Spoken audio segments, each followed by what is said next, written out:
réalité, l'indépendance sera acquise au prix d'une guerre très très longue parce que le pays était divisé en provinces. Il y avait 9 provinces autonomes les unes par rapport aux autres. Et 7 provinces étaient d'accord pour l'indépendance. Si bien que nous avons une charte, la charte d'indépendance, qui proclame que les Nations Unies, les Provinces Unies, les noms cités, constituent la Confédération américaine du Venezuela sur le continent méridional. C'est important cela. Donc il n'est pas question de République du Venezuela dans la déclaration d'indépendance, mais d'une confédération de 7 provinces unies, confédération américaine.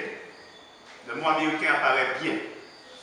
Ça veut dire que nous avons en germe l'idéal que Bolivar va défendre toute sa vie, c'est-à-dire l'idée qu'il fallait que sur les ruines de l'Empire espagnol colonial se construise un seul État qui prendrait la forme d'une fédération ou d'une confédération, parce que le Venezuela a été appelé confédération, mais Bolivar, par la suite, va essayer d'organiser une confédération des pays hispano-américains.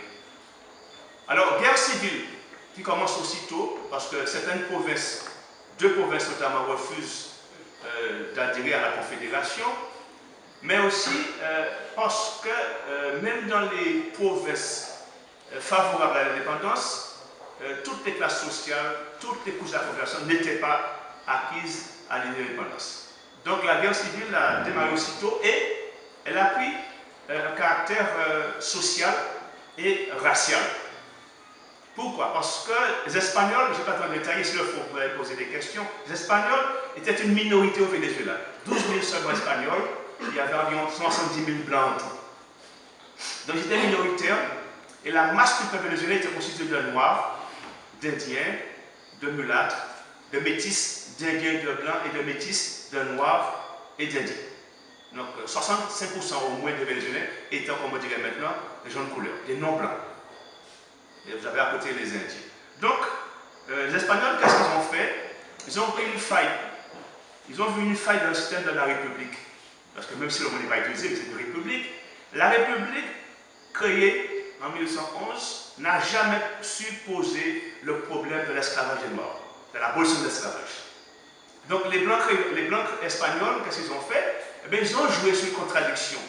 Ils ont su habilement faire comprendre aux esclaves que l'ennemi n'était pas eux, les Espagnols, mais les Blancs créoles qui les exploitaient, qui étaient esclavagistes. Donc, si bien que le peuple vénézuélien, et surtout les Noirs et les Marrons, parce qu'il y avait un groupe important de Marrons, donc le peuple vénézuélien, le petit peuple, s'est retourné contre la République et a pris le parti de l'Espagne. Si bien que la République a été écrasée une première fois en 1812, un an après. Bolivar, qui était l'âme de la Révolution, est reparti au combat. Entre-temps, il y avait un autre qui s'appelle Miranda, le précurseur.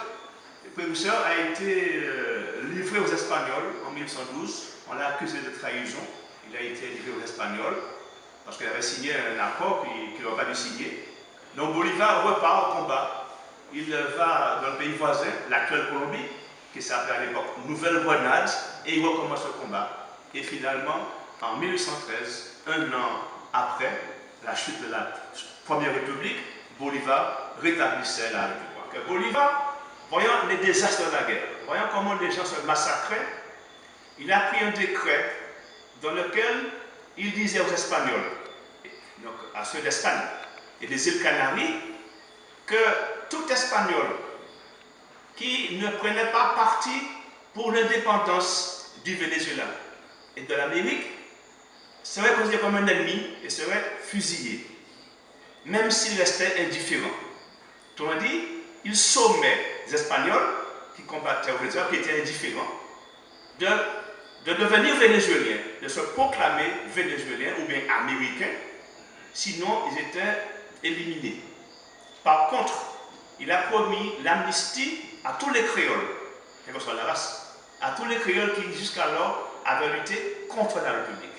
Il dit même les plus criminels d'entre vous, vous serez pardonnés parce que vous êtes créoles, vous êtes américains. Donc, c'était une façon de construire la nation déjà en faisant appel à l'espagnol pour qu'il se proclame vénézuéliens ou américains et combattent pour l'indépendance du Venezuela. Donc ça a été appelé le décret de guerre à mort, signé en juin 1813.